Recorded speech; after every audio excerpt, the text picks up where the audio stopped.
Hi Kickstarter, we're Weekend Arrows, and we're a band. We're so cold, we're out unity every day, and it's a shame. We kick and we scream, but we all go the same way. Yeah, we're so cold, we run out on unity every day. It's a shame, it's a shame. Yeah, we're so cold, we run out on unity every day.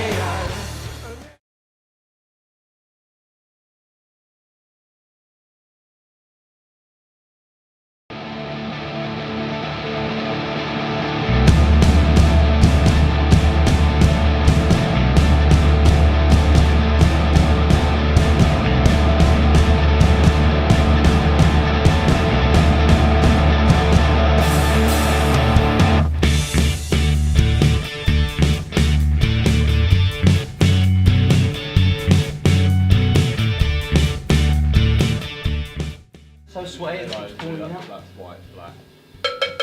Ah! Yeah, the paint scheme. That makes sense now. Pretty damn tight though.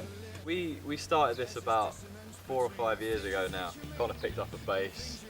We just got some amps from anywhere, stuck it in Lewis's garage, and then just started making horrible noises. Really. We were, it must have been 15, 16, and we just sucked. We were like medically awful. Sam said, "Oh, you're right, the drums actually is." I was like, "Yeah, I'm alright actually." So I bought a cheeky little £25 drum kit off my mate, and it was absolutely appalling. And then Sam came around one day with Connor and brought the guitars around and started playing. I don't know, you'll fight with nails and I'll fight with words. No, I do not care, just who started first. Since we parted, I've started to show. Oh, please go your way and stay out of mine. Yes, I was wrong, that does not mean you're right. And going into it was a bit weird.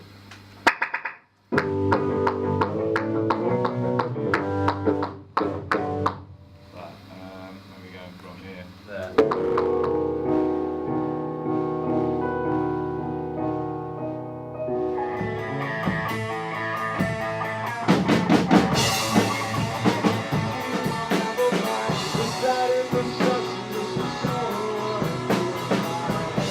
This is a regular occurrence at Weekend Arrows HQ. And I was the first Deciding who does the box. Why do we leave the box in here? Because it's your turn to take it down. It's not my turn. It definitely is. When Sam protests this much, it means it's his turn. I don't know. Protesting. Because I'm the one being accused. Because it's your turn. It's not my turn. It's your I turn. would Lou. accuse you for no reason, Lou. Oh, lads. PA's going off. Huh? You never knew me real.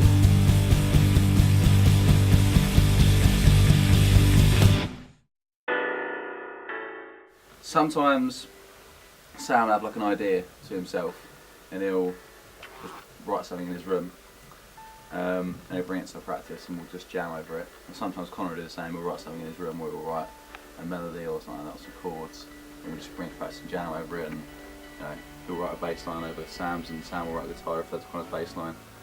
Then I'll just drum to whatever they're playing, we'll go through things and come up with different new parts to ourselves and kind of just grow it in a rehearsal once we have a little idea. Like with the record we're laying down now, we've got this electronic stuff in it. And for ages I was like, you know, oh no, I want this organic sound. I just want guitar, bass and drums and just, you know, really sort of punk rock stuff. I probably start off most of the songs with a riff, and it goes from there. And we've always been into, you know, weird timings and rhythm and stuff from influences that we've got. So it's never a process sort of just bashing it out in one go and then, you know, having it done. We like to go back over it loads and loads of times and then just stick random beats in and random, you know, breakdowns. And a great man once said that there's only so much noise you can make with bass, drums and guitar.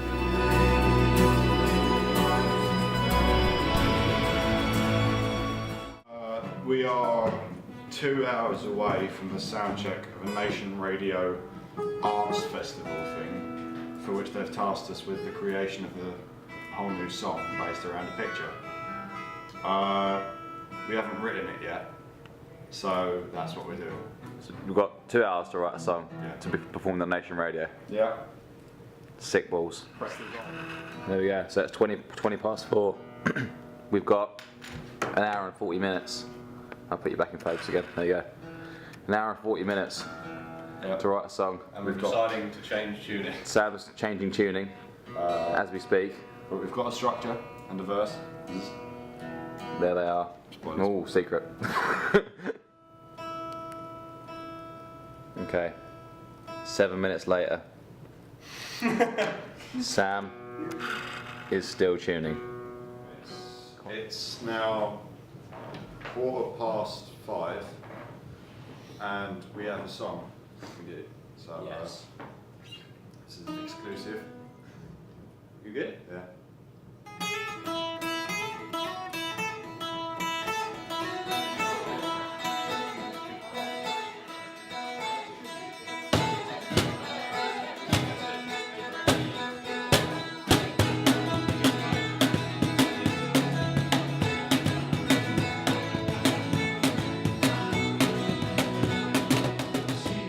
Well, initially I started writing songs about like, just songs about fucking and songs about, you know, being ignored by girls and like when I sort of came to the realisation that loads of people had heard songs about having sex and loads of songs about, you know, being ignored by girls, but no one had heard songs about, you know, the house I lived in, or no one had heard songs about the time I got headbutted, or my inability to dance. So I'd sort of mask these really mundane things in songs and try and make them sound a bit more dramatic than they were. Because I've never had a strenuous life, you know, I'm not one of those frontmen who's been cursed with depression, or, you know, I'd have to sit there and go, Mother, you've been so supportive. Why do you accept everything I want to do? Such a nice family. Yeah, I will not do my homework. That sort of stuff. So I tried to mask my lyrics and make them sound a bit more heartfelt. When really it's just about, you know, it's just stuff. I quite like that. It's my stuff.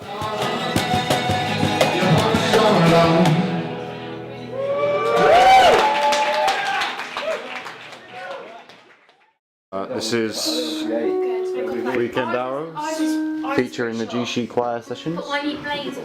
Am I going low range?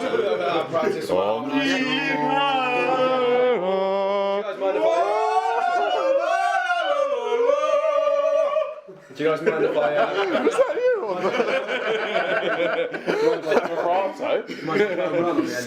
I love it. That one.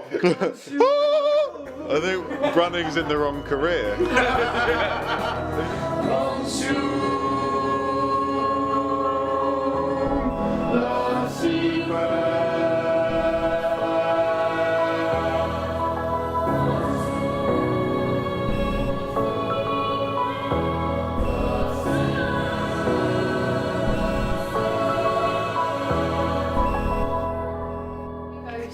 Sam Turner, super producer. I read that in a book. I'll do a soft tea. So, we're recording tomorrow. Right now, things are intense. Weekend Arrows HQ.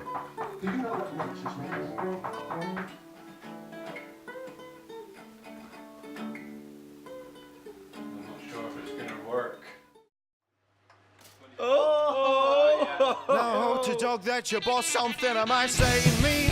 Like you must decide to get lazy, so I lie on a bed on my own. Dave Harrison, camera operator. Sam Turner, string player.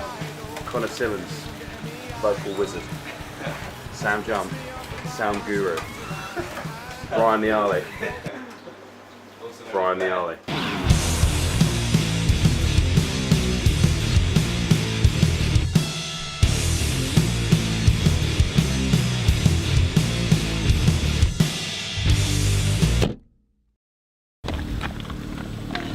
Wow. Getting off a great start. Totes Orcs.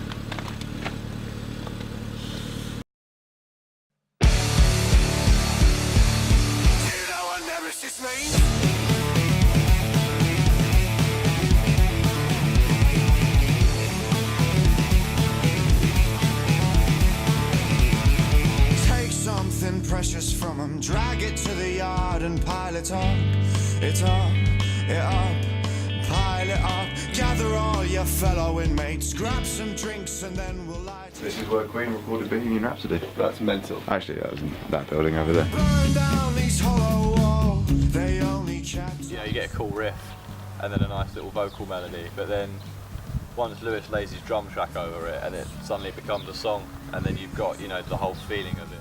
I kind of love the simplicity of it, really. I love kind of like the raw power of a drum kit. Lewis is the charm, I suppose, and the heart. He always gets loads of compliments when we do gigs, just because he's so animated and he's such a, you know, interesting character to watch. Yeah, he always managed to come up with these really, you know, funky beats that you couldn't really get from having lessons. He just does what he feels, and more often than not, it will work, which I think is pretty cool. Gives us a bit of a unique angle. I've got a lot of pressure on the first day, because the first day's me, and if I muck it up, then he can put the whole process behind. What the reaction of everyone if he doesn't do it?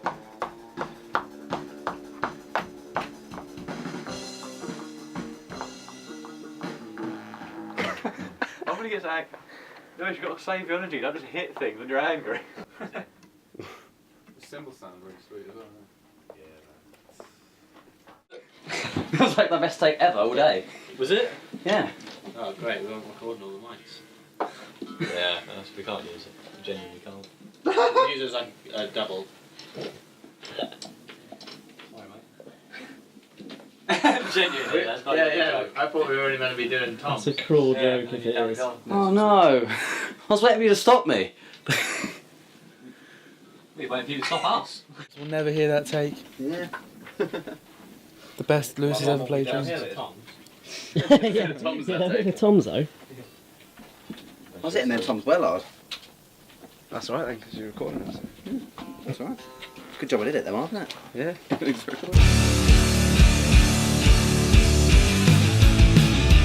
played better than he's ever played before, which is great. You know, we've drilled him, and Josh is making him sound even better. So it's great to have someone like Josh around to, you know, and he really knows what we're going for. Like, he really gets the sound and, you know, what the music's all about. We'll talk about it till our cheekbones crack. We'll always look back with that bit sweet laugh. For that we thank you and see you at the show. And we'll look back with sighs that hurt. The misery and the madness that was ours. And I've made mistakes before that I regret a whole lot more. How's it feel to be done though? I feel free, invigorated and fucking knackered. We'll talk about it till our cheekbones crack. We'll always look back with that bit sweet laugh. For that I thank you and see you at the show.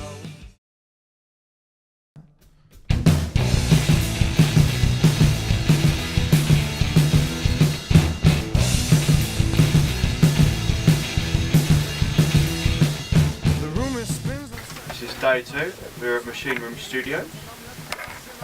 Good to be back. Yeah. This is where we recorded Cold. And this is where we're going to be doing vocals and guitars and tweaking And bass. bass. Such a despot, stuck in a hot spot. Nobody helps me out. Oh. Like, I lied, I said I could play the bass and get in the band, and I couldn't. I had a bass, and it was one of those things you know, say you do in year 7. Oh yeah, I've played bass. And I didn't touch it since, it was just sitting there getting dust.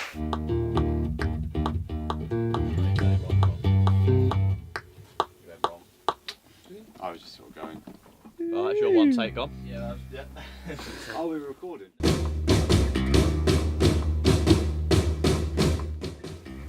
My primary job as bassist is to frame the music for Sam to elaborate with this guitar.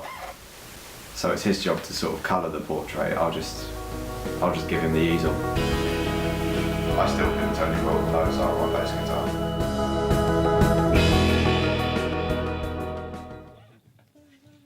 The really horrible one as well, ready? You'll love this.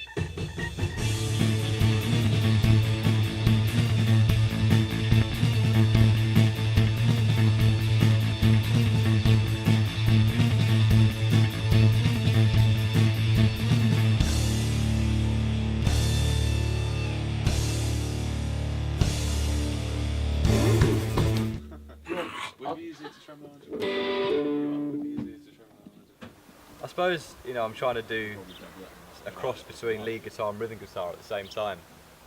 Makes it a bit difficult. So, you know, I have to sort of compensate for not being able to do solid rhythm or solid lead. I've got to try and find a middle ground, which has always been, you know, a main sort of task for me. Well, Sam's naturally like the genius of the bunch. You know, he knows all the scales and he knows the techniques and his tapping, and he's got his sort of John Butler-esque videos on YouTube, and he's our sort of in-house Mozart. But if it were down to him, it would be, you know, okay, now there's a 5-minute solo, and then we have the elephants coming, and there's midgets on fire with fireworks and stuff. So I'm the guy who says, you know, just alright, chill out, just a little bit.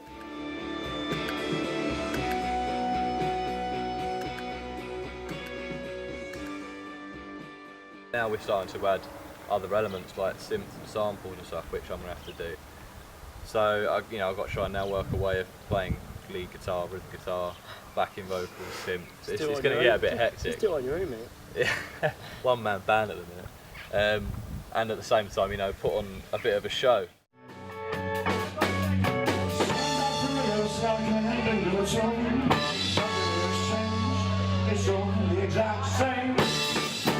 Mate, I am a metronome. Got about the personality one as well, mate. Wee. Dickhead. Do you know a metronome? It's like this little guy lives in the metro.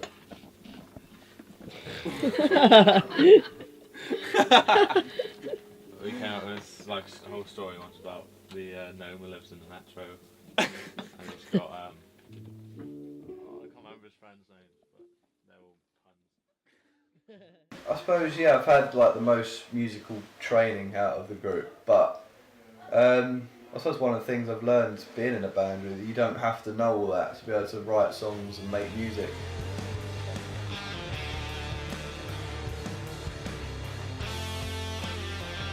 I don't think you've got to be like an amazing player to make a band these days. That's not really what people want to hear. You should never write anything out and never close yourself off to stuff. That's what I'm trying to do. I'm trying to ease up on Sam and let his genius shine through. I love him lots. He's so good at guitar and so amazing at everything.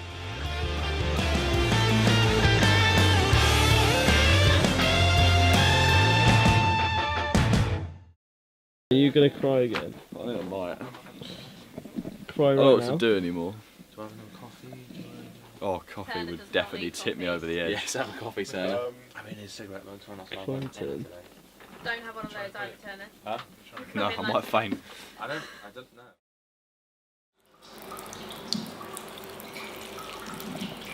I think I need to be drunk in all future recordings. Potentially. No, you're doing a really good job, man. I can't do it when I'm tense. Okay. What, are you getting really tense today? Yeah, just like this. When you fuck up. Do you know what nemesis means?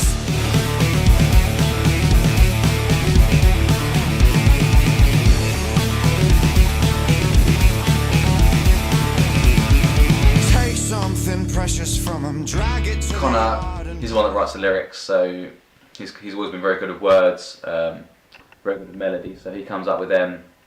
He kind of makes a track into a song, I'd say. I'm not a singer in any way. I'm pretty bloody awful. But when it comes to doing it live, I can shout my way through it. You know, I just get by on the hype of the show. But when it comes to actually being in a booth and, you know, it's just you and a microphone and you've got to somehow get emotional, and chances are you've been in the studio for a few days at that point, or a day, so you're going to be a bit frazzed. No, you never knew me real.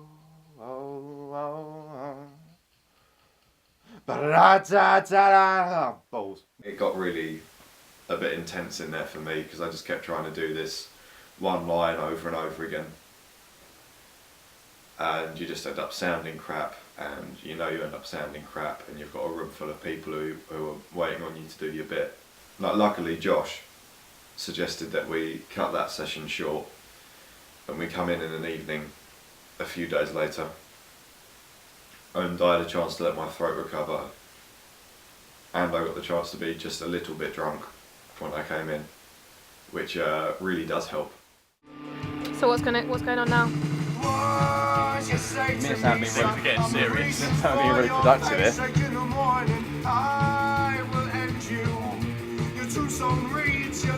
Yeah, as a band we decided that we're going to share the workload quite equally.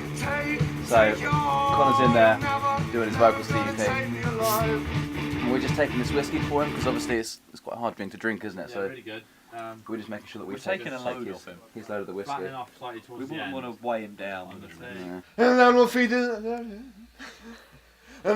the pieces to the rats. The second session I quite enjoyed because, you know, there was no real time pressure on me. I could just kind of get in and put through some of the emotion on skittles and such, which was more my style, so I could just kind of yell and make funny noises.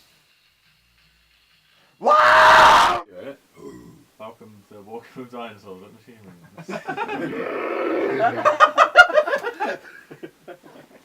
Oh, it's amazing!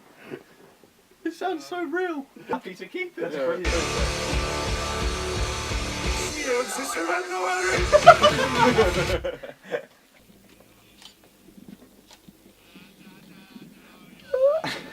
That never happened. Oh! Oh! Oh!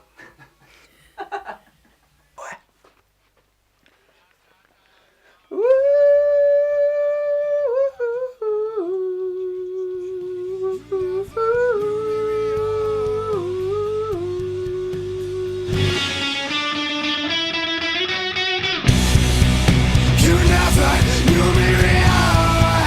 You never knew me real.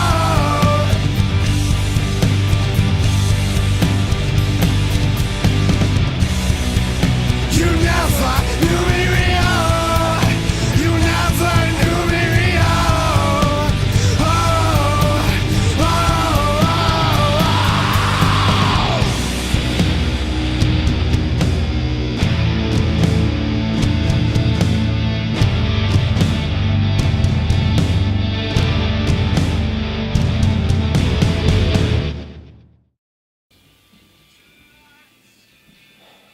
Wow, that's going to be interesting.